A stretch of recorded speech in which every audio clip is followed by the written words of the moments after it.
बेहद महत्वपूर्ण है और किस तरह से इस दौरे में ये बात आगे बढ़ती है ये देखना दिलचस्प होगा और उम्मीद की जा रही है कि अपेक्षित परिणाम जो है वो ज़रूर निकलेंगे।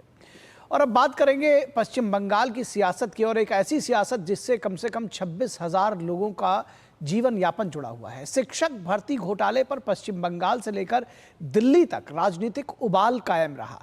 सीएम ममता बनर्जी एक बार फिर एक नए सियासी बवंडर में फंसती हुई नजर आ रही हैं।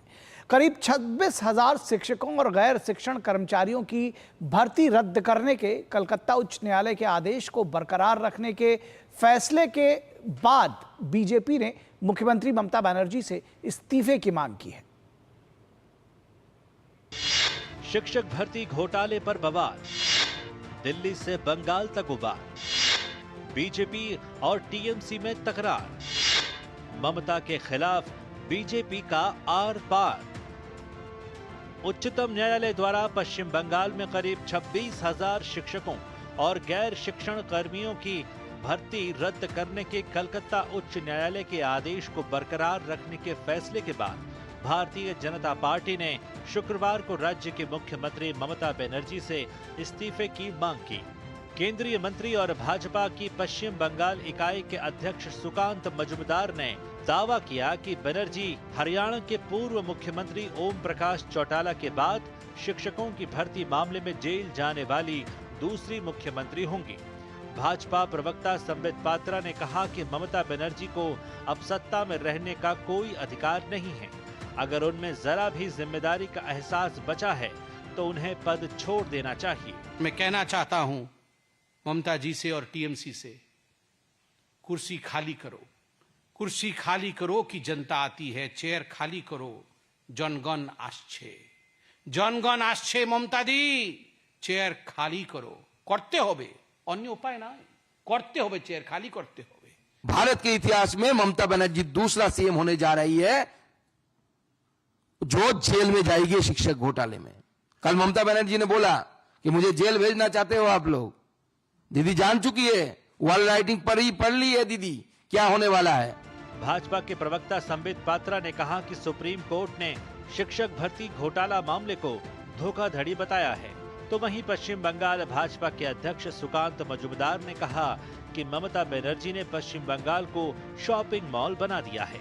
ये मामला राज्यसभा में भी उठा और बीजेपी ने त्यागपत्र की मांग की। पश्चिम बंगाल में लगभग जो 27,000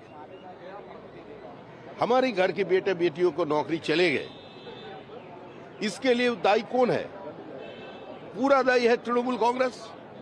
अगर सरकार ये चाहते जो सेग्रीगेशन हो जाए, कौन कसूरवार है और कौन बेकसूर है, कौन अपने मेरिट से नौकरी लिया और कौन पैसों से नौकरी खरीदा, इसका सेग्रीगेशन तो बोर्ड कर सकते हैं, तृणमूल कांग्रेस कर सकते थे। चोर की गाड़ी में तिनका। 2016 में 25,000 शिक्षक और शिक्षणेतर कर्मचारियों की भर्ती की गई। ओबीसी के साथ अन्याय किया गया, ओबीसी कोटे का उल्लंघन किया गया। सर्वोच्च न्यायालय ने भी कहा कि ये भर्तियां टेंटेड हैं, फ्रॉड हुआ है, इसमें कोटे का उल्लंघन हुआ है। पश्चिम बंगाल में शिक्षा घोटाले से जुड़ा एक और मामला अब तृणमूल कांग्रेस सरकार के लिए गंभीर संकट का कारण बन सकता है।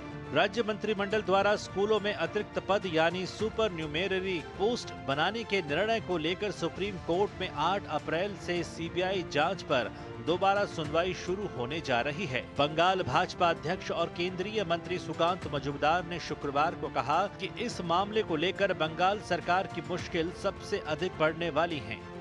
ब्यूरो इनपुट्स के साथ चंद्रशेखर और शैलेंद्र मिश्र की रिपोर्ट, डीडी न्यूज।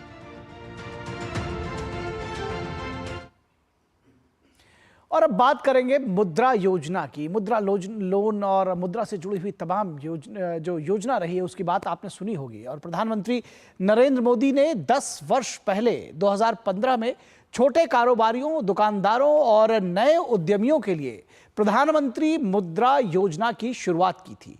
ये योजना छोटे कारोबारियों के लिए किसी